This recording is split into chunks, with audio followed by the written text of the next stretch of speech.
All right, let's get started. Welcome back to Fruit of the Spirit. Today, we get to start our series on peace. Last week, we wrapped up our series on joy.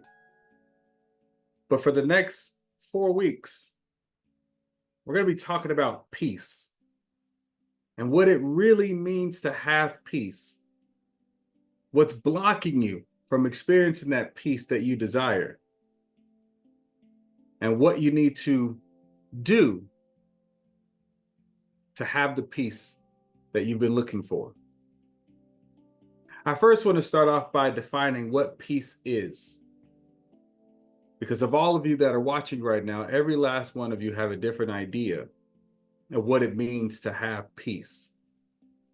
And I want you to ask yourself for just a moment, what is peace to me? Not to me, but what is peace to you? Just ask yourself, what is peace?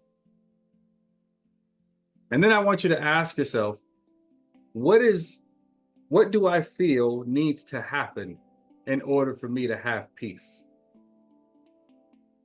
What needs to take place in my life in order for peace to occur? Who needs to be involved? Or who doesn't need to be involved anymore? Is there a certain amount of money you need to have in your bank account? Is there a relationship that you need to be in or get out of?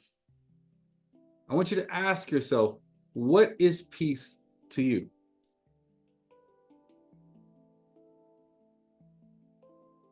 Well, peace, from a definition standpoint, is a state of inner calm and contentment where you feel centered, grounded, and free of worry and stress.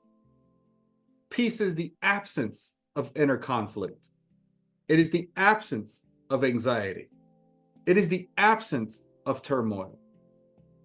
Peace is not just about being in a quiet and calm environment, but it is about being able to remain steady and unshaken no matter what's going on around you.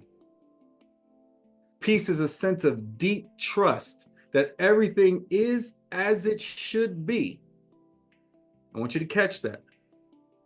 It is a deep trust that everything is as it should be. Now, you may ask, well, how could everything be as it should be if it's not the way I desire it to be?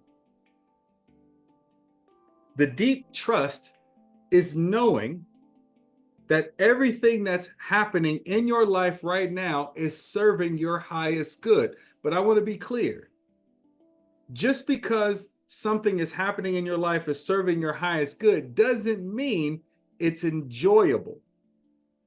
For instance, if I desire to be in a relationship where I'm unconditionally loved and accepted, and then I find out my partner is cheating on me, that is a situation that is serving my highest good. Why? Because my desire was to be in a loving, unconditional relationship. And obviously, if the person is cheating, it means that I'm not currently in a loving, unconditional relationship. So me finding out this person is cheating is serving my highest good because it's setting me free to go then find the relationship that I desire. I hope that makes sense to you. A deep trust is knowing that only what you desire can manifest. The question is, what is it that you desire? And it's not until you're in the present moment can you see how every situation is serving your highest good. No matter what the circumstances are, when you are completely at peace and you have that deep trust and knowing inside of you, you're able to look at whatever that circumstance is and bless it.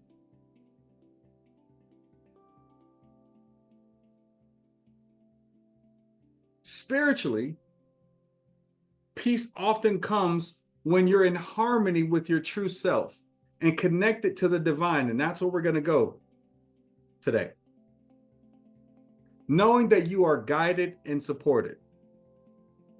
Peace is about letting go of the need to control and embracing the present moment with gratitude and acceptance. So here's a couple questions I want you to ask yourself. What situations or thoughts constantly disturb my inner peace? And why do I let them affect me? How often do I rely on external circumstances to feel peaceful, rather than cultivating peace within myself? So many of you watching right now, or you that's watching right now, you may believe that it is the spa that helps you find peace, that it is the vacation that helps you find peace, that it's the love of another that helps you find peace, or the absence of another that helps you find peace. But for you watching right now, I want to help you understand that no external circumstance can help you cultivate peace. It can give you a sense of what peace feels like, but it cannot cultivate a long-lasting peace that doesn't go away regardless of the situation. I want you to ask yourself, am I holding on to past hurts or regrets or fears that's preventing me from experiencing the true peace that I desire right now? What beliefs or habits do I have that keep me from feeling calm and centered even when things are challenging? I want you to ask yourself, how can I create more moments of peace in my daily life, regardless of what's going on around me? And that leads me to the topic that I want to go in today. In Matthew 16:25, Jesus said, "For whomever wants to save their life will lose it. But whosoever loses their life for me will find it." Now, there's a couple of distinctions I want to make. The first one I want to talk about is, but whomever loses their life for me will find it. Because religion will have you believing that that is Jesus, the egoic Jesus, the man speaking those words. And so you have been conditioned to believe that in order to, what it means to lose your life is to dedicate your life to Jesus. I want you to understand something. What Jesus was speaking about, or what was happening, was that the infinite intelligence, that is you, the great I am, that is you, the source energy, that is you, was speaking through him to you. The same way that source energy will speak through you when you clear yourself out, when you remove the ego and you say, "Get back behind me, Satan," and you allow yourself to become a clean vessel for that same source energy to speak through you. So what does it mean for whomever wants to save their life will lose it? Let me give you an example. I was having a conversation with a young man the other day who is building in a very successful business, digital business. And we were having lunch. And I can sense the anxiety that his energy was exuding. And I asked him a simple question. I said, "What are you after?" And he said, "What do you mean?" I said, "What are you after? What do you want?" He says, "Well, I want to build my business to this particular size." I said, "Why?" He says, "So that I could feel like my life mattered." I said, "And there's the illusion. the idea that your life doesn't matter, even if you were sleeping on the street begging for change. You've created this idea that in order for your life to mean something,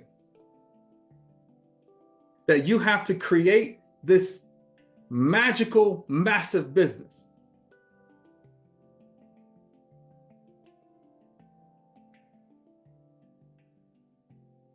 And I said, when you get there, when you feel like your life mattered, what will you feel? He said, a sense of accomplishment, a sense of peace. I said, well, let me do a little fortune telling for you. And I want you watching right now to listen, because I'm going to do a little fortune telling for you too. I said, because of who you are and because of your dedication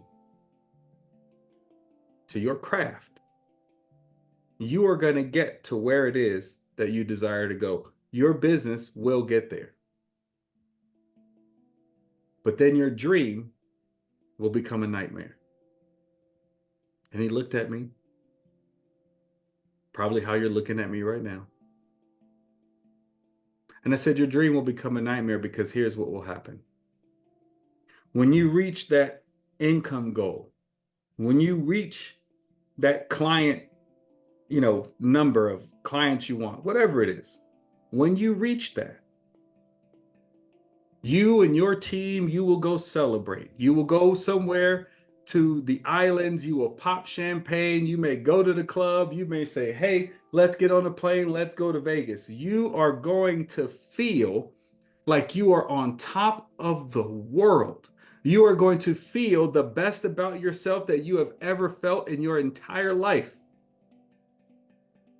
You will look at the man or woman in the mirror when you wake up that next morning and say, wow, you are something.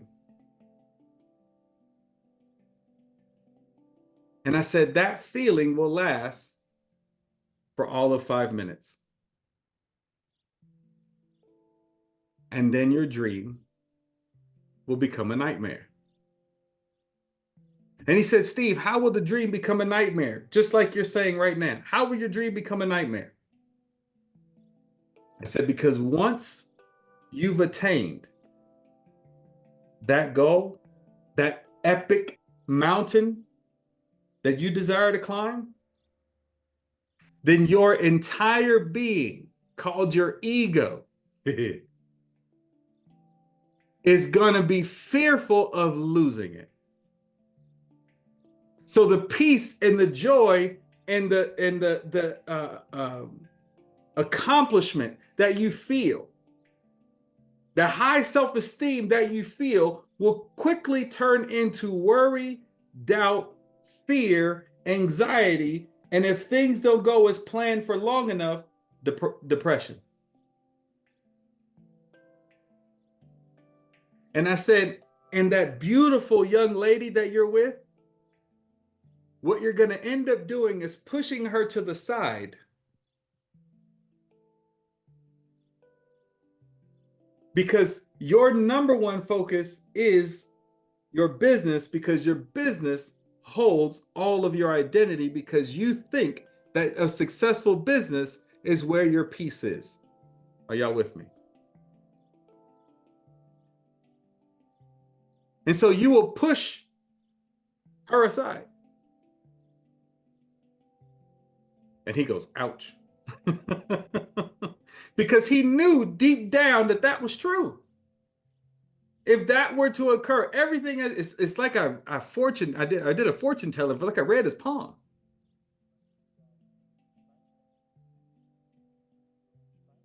But I don't have to be a fortune teller to know that this is what happens. It's why Jesus said, for whomever wants to save their life will lose it. What he's talking about is the life that you are creating right now. More than likely, you're creating that life from a place of ego. You're creating that life from a place of lack. You're creating that life from a place of fear. And even if you attain whatever it is that you're after, eventually that dream will turn into a nightmare because of your need to maintain it, to keep trying to feel what you felt. You're like an addict chasing the first high.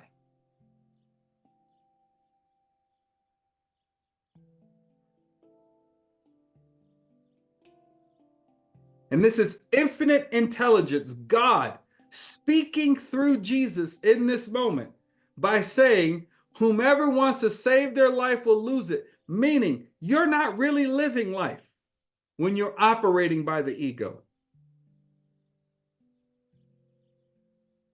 You're living the design of the construct when you're living by ego.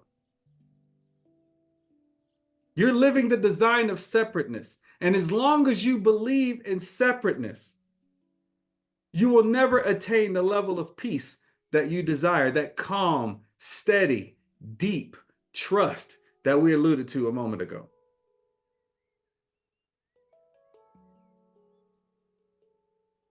So, what is the ego? The ego is the part of your mind that tells you who you are based on the things that you like, what you have, and what others think about you and your past experiences. But this is not your true self. I'm going to bring in a good friend of mine, Mr. Eckhart Tolle.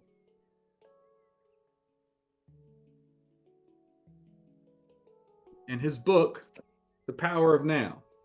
I'm going to break something down for you. Because if you want peace, this is really hard. This is really necessary for you to understand. And this is where he talks about in the section, it's, if you have this book, it's on page 22. And it's right below the place where it says, why should we be addicted to thinking? But I'm going to read this passage. It says, as you grow up, you form a mental image of who you are based on your personal and cultural conditioning. You may call this the phantom self, the ego. It consists of mind activity and can only be kept going through constant thinking. The term ego means different things to different people, but when I use it here, it means the false self, created by unconscious identification with the mind. To the ego, this is what I want you to understand from this particular page. To the ego, the present moment hardly exists. Only the past and future are considered important. This total reversal of truth accounts for the fact that in the ego mind, it is dysfunctional. In the ego mode, the mind is dysfunctional, excuse me. It is always concerned with keeping the past alive because without it, who are you? I'm going to pause there for a moment. Who are you?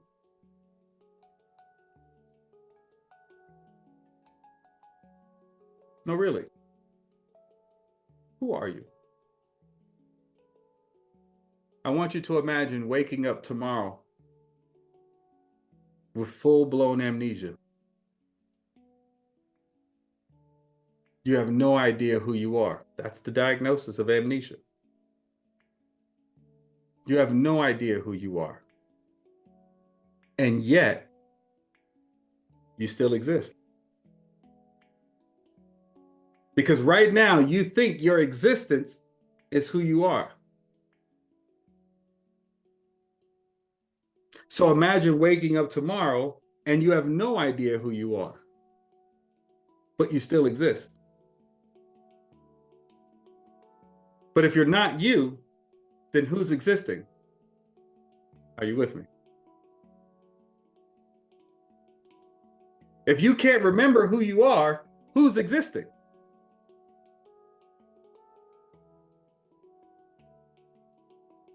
This is why I want you to understand that the you that you think you are is not really you.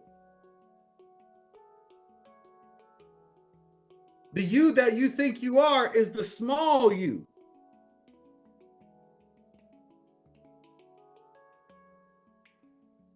And for most of you, and I love it when Alan Watts said this, he says, for most of You think you exist somewhere between here and here, and the rest of this just dangles. So the question, who are you? And then I want you to ask, where are you? Not just who am I, but where am I?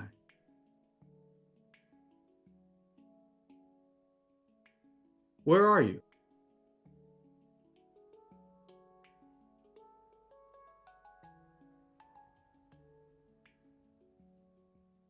If you had no idea of what you liked, if you had no idea of what other people thought about you, if you had no memory of your past experiences, well, then who are you? What is this animating the body?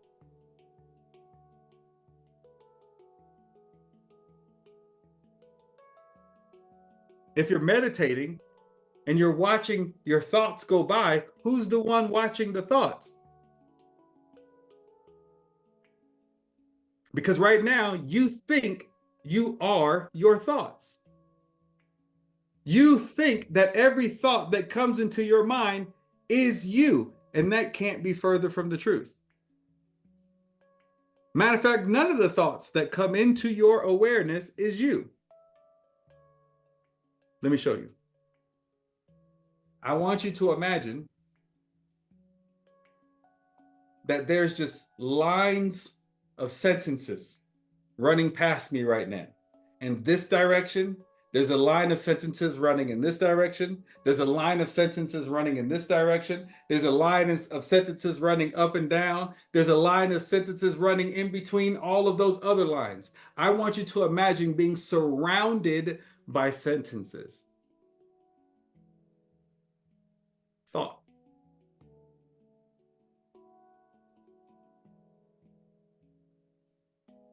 Now I want you to imagine that this thought energy just passes by, goes in through one ear and out the other. And this happens all day long. And sometimes those thoughts that enter your mind, you pray nobody else heard it.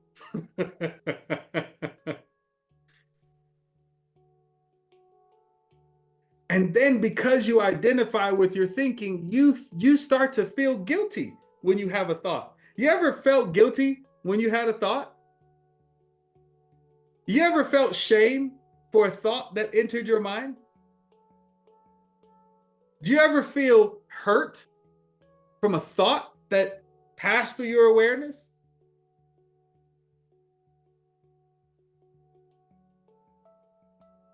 All this simply means is that you believe that you are your thinking. And you're so much more than that. Let's go back. It says it constantly projects itself into the future to ensure its continued survival and to seek some kind of release or fulfillment there. Your ego says, one day when this happens or that happens or another thing happens, I'm going to be happy and at peace and okay. And even when the ego seems to be concerned with the present, it is not the present that it sees. I want you to catch this. It misperceives it completely because it looks at it through the eyes of the past, or reduces the present moment to a means to an end. Let me explain what that means.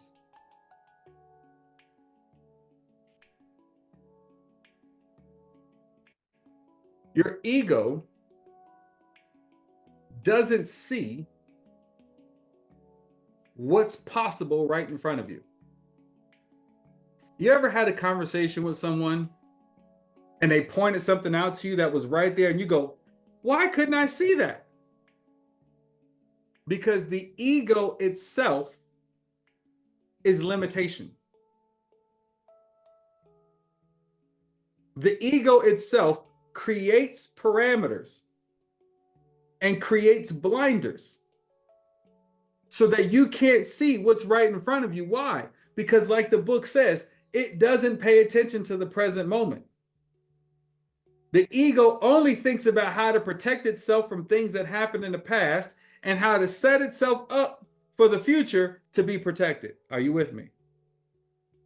It can't see what's right in front of it. And even if, like the book says, it sees what's right in front of it, it's coloring that picture through your beliefs, through your values, through the emotions that you don't want to feel. It's coloring the present moment through the lens of pain and pleasure.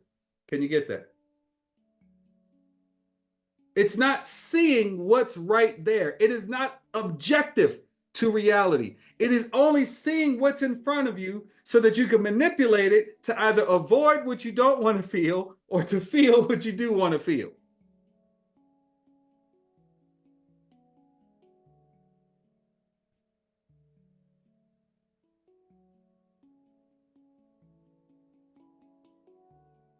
But the present moment holds the key to liberation. But you cannot find the present moment as long as you are in your mind.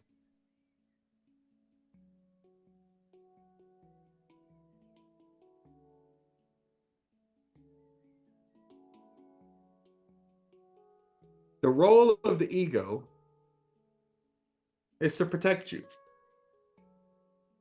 At least so it thinks. The role of the ego is to delude you into believing that you need to be protected. I was watching my 8-month-old daughter now, looking at herself in the mirror. Now, the thing I want you to understand is at 8 months old, she has no idea of what separation is. She doesn't know she's right now. She really has no idea she's separate from her mother, because the moment her mother leaves the room, she just absolutely loses her mind. And she doesn't feel okay until her mother comes back around the corner. And now it's got to the point where she doesn't even need to see her mother. She could just hear her mother. It's like the girl's got bionic ears. She can hear her mother in another room and start to freak out because she recognizes, I'm separate from her right now, and that's not okay.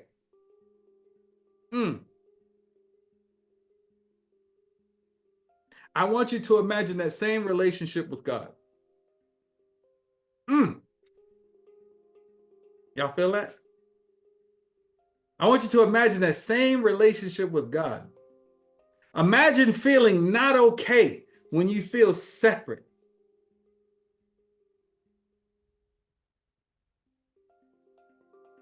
Imagine all you have to do is hear, all you need to do is hear God's voice to feel okay, to feel back at peace and back at ease. See, the relationship with my daughter and her mother right now is the same relationship that you have with God, except God is not in the room. And because God is not in the room, you feel this sense of unease.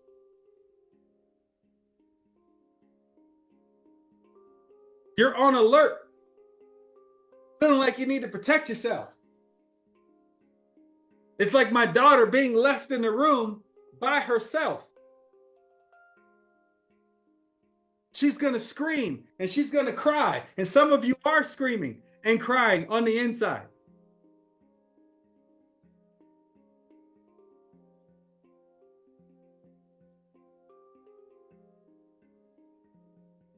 But the only thing keeping you separate, the only thing keeping from you seeing God come back around that corner, is this idea that God's not there. Hear me out. Even though my daughter believes that her mother is gone, even though my daughter believes, listen to me, even though my daughter believes that her mother has left the room, her mother is still there.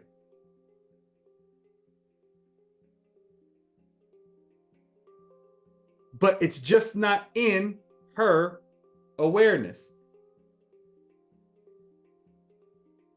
But just because she doesn't see her mother doesn't mean her mother's not there. Just because you, quote unquote, don't see or hear God doesn't mean God's not there.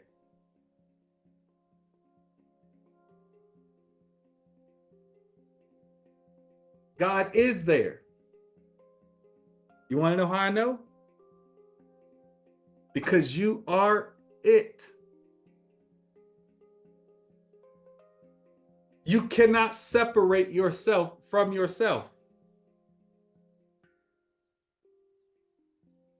And you only need to move past the ego to see that you and your father are one. Let me break this down even more.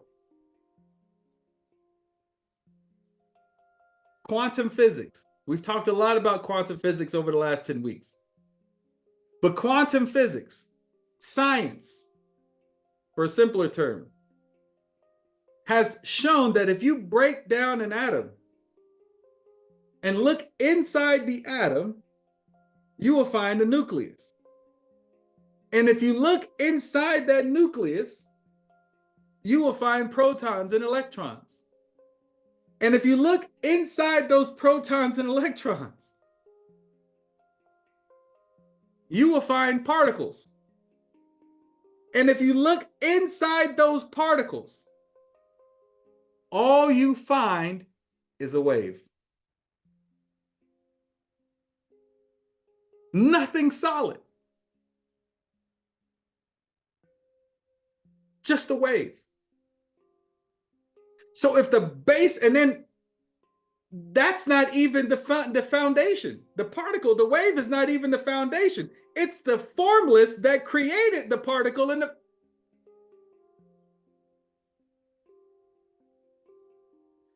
the formless that created the particle,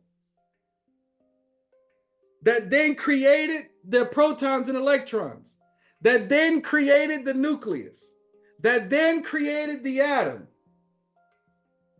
that then created you.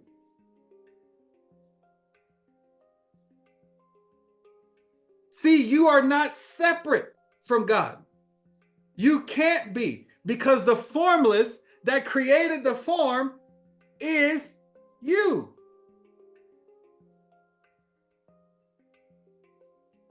But it gets better. Now I want you to imagine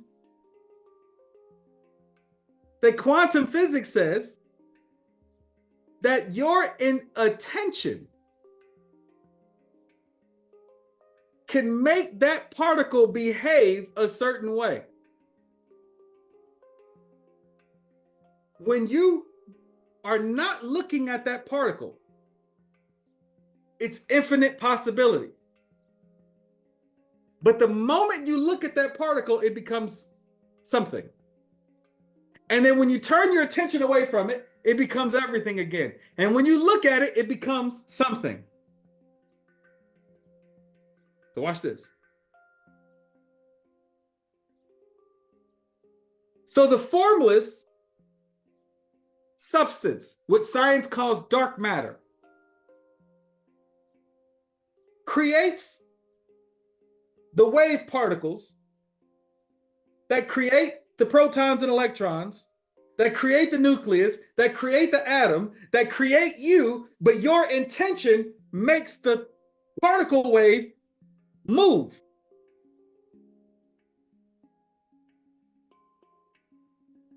So if the formless is you and your thoughts manipulate the form, then how are you not God?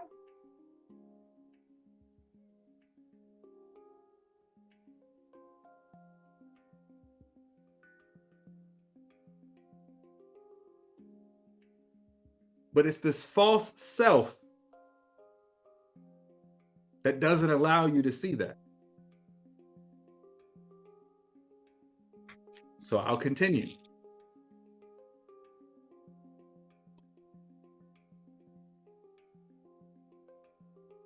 On page 45, I'm still on the power of now. I'm going to his book because, well, technically, I wrote this book. If you understand everything that I'm saying. Some of you are going to watch this and go, wait, Steve taking credit for Eckhart Tolle's book? What I'm saying is Eckhart Tolle and I are the same person. You and Eckhart Tolle are the same person. When you understand what I just said about the formless becoming the form. It is not different souls inhabiting different bodies. It is one soul inhabiting different bodies. One awareness, one source, one energy inhabiting all bodies.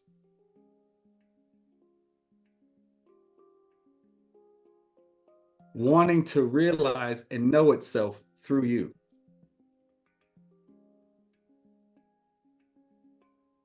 One of the best ways I heard it put was recently. It's like the infinite playing a game of hide and seek with itself.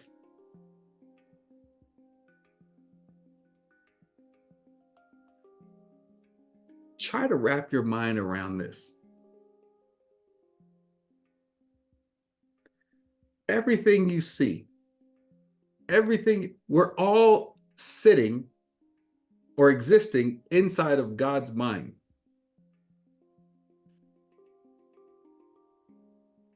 This is because the way that religion will have you believing, and listen, I'm not against religion. Religion points to the way. All religions point to the way. Because all religions are trying to get you to a certain place. But it can only take you so far. Because you get trapped in thinking there's a deity there. So you get trapped and you get ceilinged. I don't even know if that's the right word. But you get trapped and you get ceilinged by the deity that that they're telling you is there. You got to go past the deity to find your true self. You got to go up and around the deity. But here's the thing.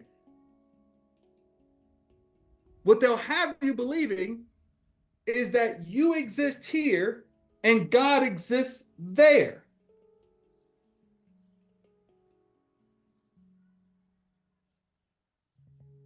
But that can't be true.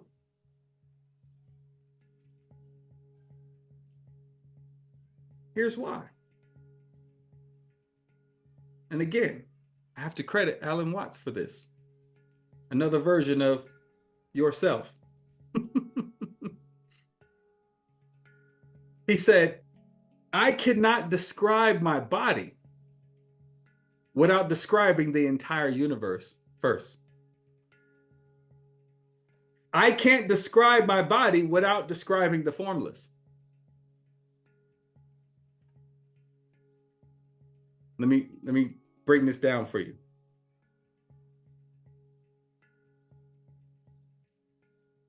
In order for this meat suit to exist, the earth has to be here. If the trees don't admit oxygen, this body dies, does it not? So isn't it true that the trees aren't, my lungs aren't just what helps me breathe, but the trees? If the bees don't do what they do, this body doesn't exist.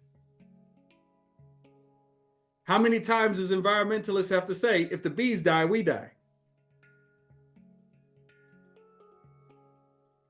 if the sun doesn't sit exactly where it is,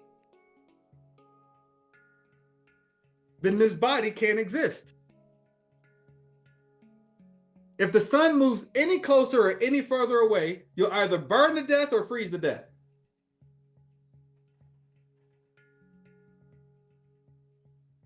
If the air isn't at an exact temperature within a range, you'll freeze or burn to death.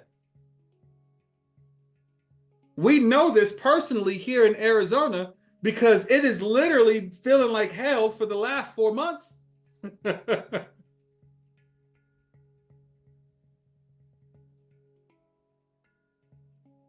And if the earth doesn't rotate around the sun the way it does and create a circadian rhythm, we'll go insane.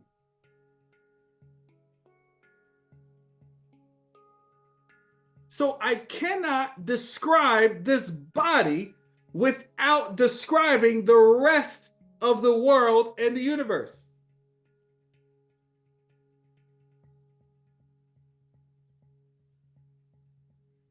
So that literally means that I really am, you are really connected to everything. Because without everything else, you cannot exist.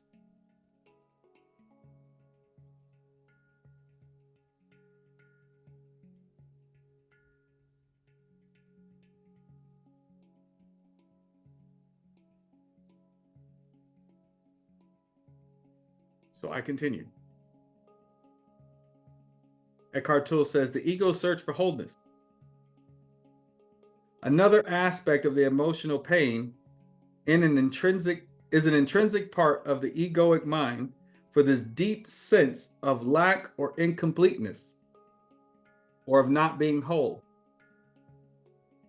In some people, it is conscious, meaning they're aware of this feeling of lack or not being whole. And in others, it is unconscious, means they're not knowing what this feeling is, but they just feel something, but they don't know what it is. If it is conscious, if you're aware of it, it will manifest itself as the unsettling or constant feeling of not being worthy or good enough. And if it is unconscious, if you're not aware of it, it will only be felt indirectly as an intense craving or wanting or needing.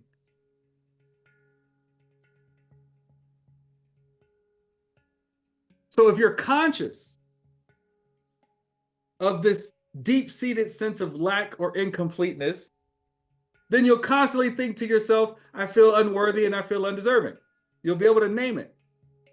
But if you are unaware of this deep-seated sense of lack or incompleteness, then you'll just constantly want and need things and not know why you want it and need it. You might be one of those people that's constantly shopping, constantly buying things, constantly trying to satisfy yourself with new things, or maybe relationship to relationship or to relationship, and then when the relationship is good, you feel like that want is satisfied, but then when they're not satisfying you anymore, you're on to the next relationship. It's because there's this deep sense of lack or incompleteness buried deep down inside of you that you're not aware of yet.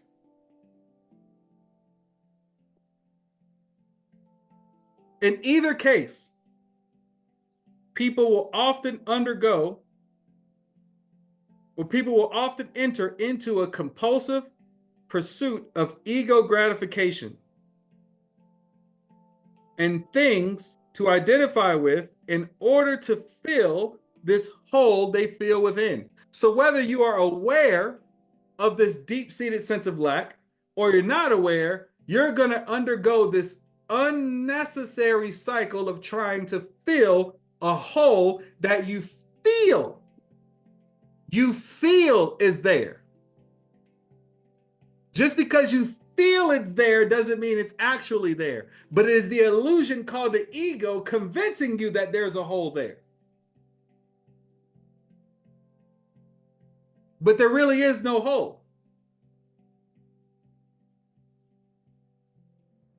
And so you strive after possessions, money, success, power, recognition, special relationships, basically so that you could feel better about yourself and feel more complete. But even when you attain these things, you will soon find that the hole is still there, and you will find that it is bottomless. This is why, in my opinion, it's worse to be it's worse to be rich and depressed than it is to be poor and depressed. At least if you're poor and depressed, you can go, well, I'm depressed because I'm poor. But when you're rich and you're depressed, there's a cognitive dissonance there because you have convinced yourself that by attaining these things, that by attaining this status, by attaining these special relationships, by attaining this money, by attaining this power, by attaining this success, you will have happiness and peace and feel worthy and feel whole and feel complete. And so when you do all these things and you get there and you still feel empty, there couldn't be any bigger cognitive dissonance. Because this was supposed to get me that.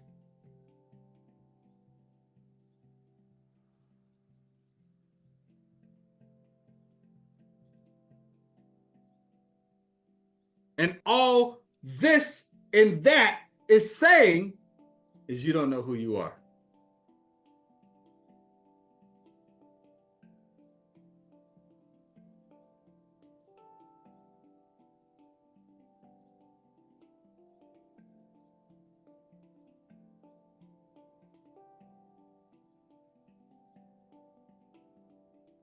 So I want you to ask yourself a couple of questions. Now, what did all this have to do with peace? First of all, everything. Because you can't truly attain peace until you know who you are. And you're not who you think you are.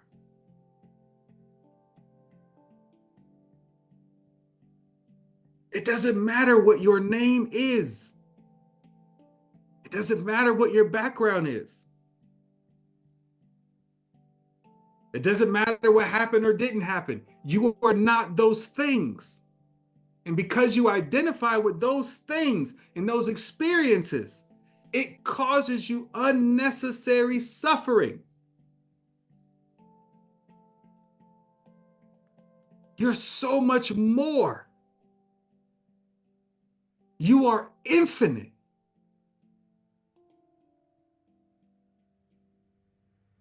But it is this identity that you subscribe to that's blocking you from seeing it.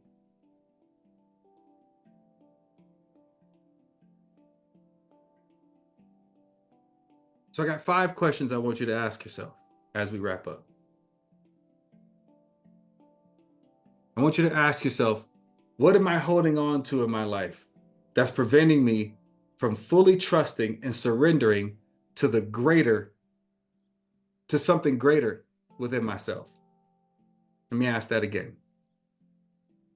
What am I holding on to in my life that's preventing me from fully trusting and surrendering to something greater than myself?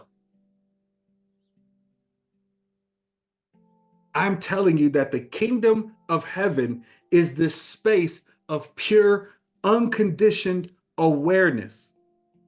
The kingdom of heaven is what you experience when the ego takes a back seat. The kingdom of heaven is what you will experience when you finally awaken to your infinite self.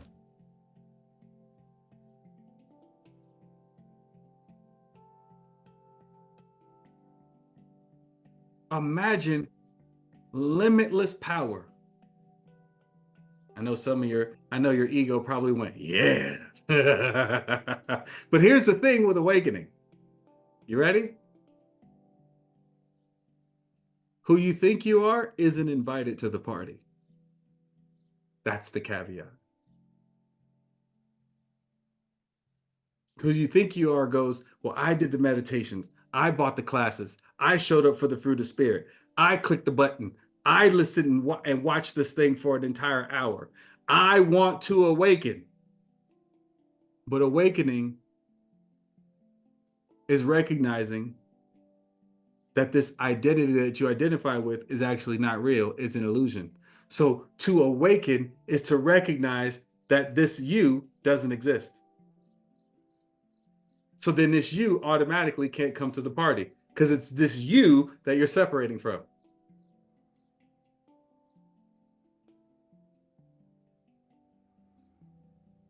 Second question I want you to ask is, how often do I prioritize my ego?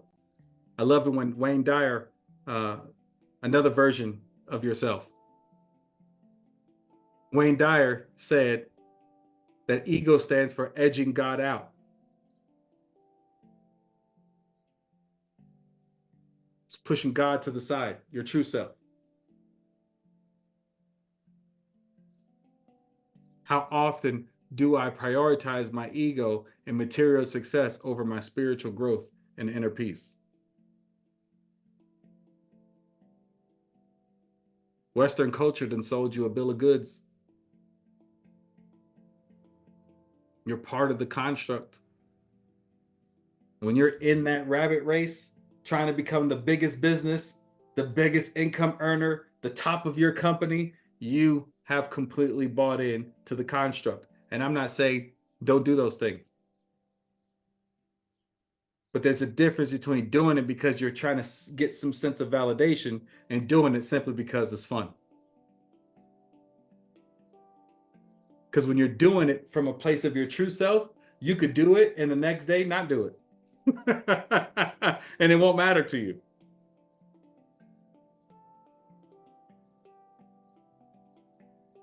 You could win a championship and quit the next year. Or you could get to the game right before the championship and quit. And it won't matter to you. Everybody else will freak out. But when you're doing it from your true self, it won't matter because you know it's meaningless in the first place.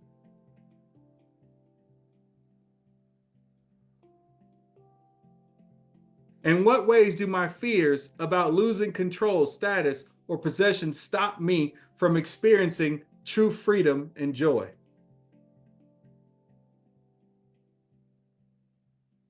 Attachment is suffering.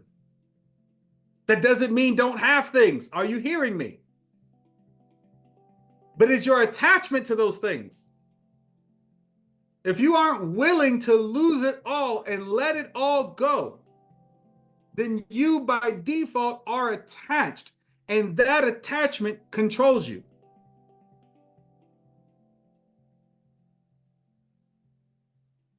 That includes people, by the way.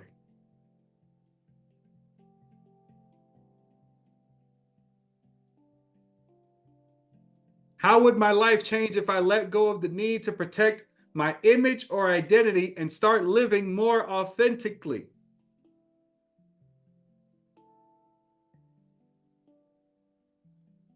Ask yourself that question.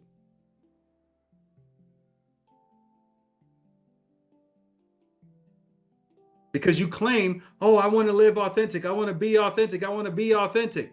Well, what's stopping you? Well, and then you start giving me a list of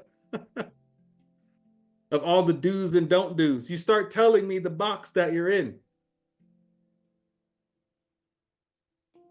Living authentic is living authentic. And to live authentic is to be your truest self. To be authentic is to recognize yourself as the one true God living through you. And in that sense, you're free. Free to just be. Free to do whatever you want. What do you mean? You can just do whatever we want. That can come with all kinds of consequences. No, it can't. Because when you know who you truly are, and you know that every single person that you're looking at is your identical twin, Your literal identical twin.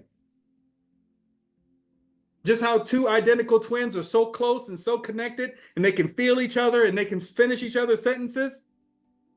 Imagine feeling like that with every single person and creature you meet. That's what it means to be awakened. That's what it means to be your authentic self. So yes, you are free to do whatever you want, but by nature, you won't want to hurt or harm or steal or kill or do anything destructive to anybody else because you will inherently know that that is you doing it to you.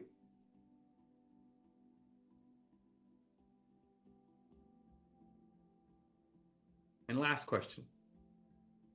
What beliefs or habits keep me focused on temporary things? And how can I shift my mindset and embrace the lasting peace Jesus talked about?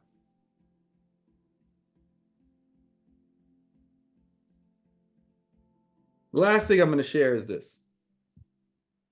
The Jesus that you subscribe to is not the real Jesus. And I know that that might ruffle your feathers. But I want you to understand that Jesus is also admired and studied in the Far East.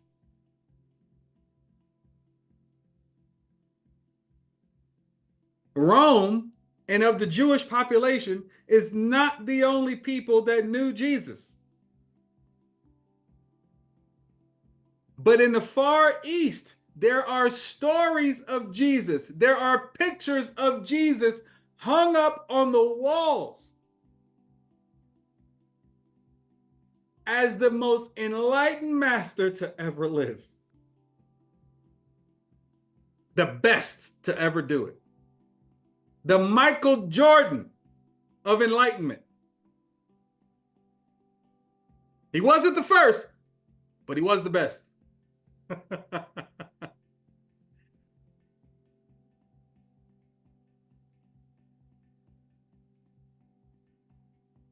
What beliefs or habits are keeping you focused on temporary stuff and preventing you from experiencing everlasting life? I love you. And I pray that this message served you well, as these messages will continue to serve week after week after week. But I want you to understand that I am going to find a way to say the same thing 40 something more times. I'm going to say it differently, but I'm going to say the same thing 42 more times. Because there's nothing else for you to understand. Well, Steve, teach me about beliefs. Unnecessary when you understand thought and the nature of who you truly are. Beliefs are part of the construct. Beliefs are part of the lies of the ego. The beliefs is what keeps the ego going, whether it's a positive belief or a negative belief. A belief in and of itself keeps the lie going.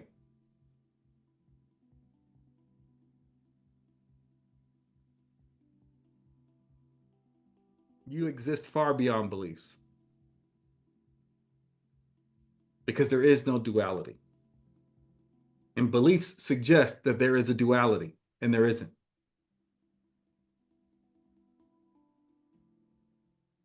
Thought creates.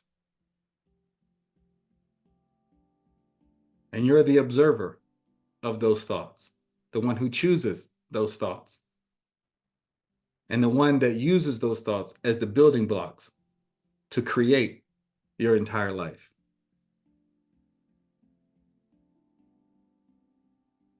There is only one energy. There is only one power. And you are it. Good night.